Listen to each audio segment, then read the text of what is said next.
le problème des Israéliens, c'est qu'ils ont toujours l'impression d'être supérieurs aux autres et que les autres ne sont pas capables de faire ce qu'eux font.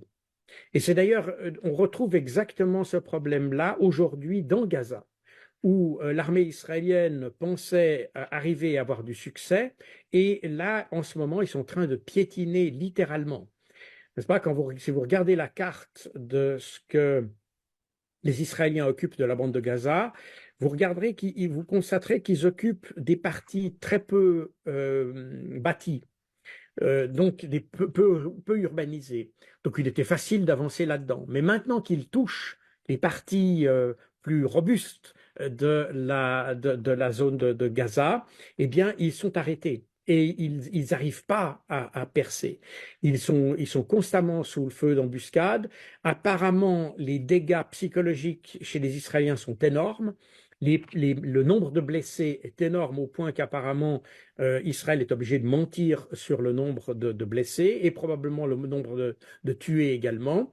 Donc on voit que les Palestiniens sont ils sont évidemment plus déterminés, ils n'ont rien à perdre.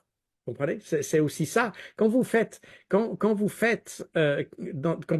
menez une action de contre-terrorisme, contre-guérilla, etc., et j'ai personnellement été spécialement formé à ça dans l'armée britannique, quand vous faites une bonne stratégie de lutte contre le terrorisme, doit laisser des portes de sortie, doit laisser ouvertes des possibilités de négociation, des portes de sortie.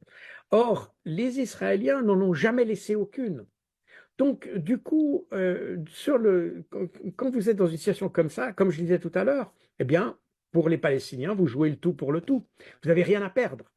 Et non seulement vous n'avez rien à perdre, mais le fait de mourir pour une cause qui est une noble cause, la cause de la résistance et de l'indépendance, eh bien, vous devenez un héros. Par conséquent, alors que pour les Israéliens, vous n'êtes pas un héros, parce que tuer des civils n'est pas héroïque.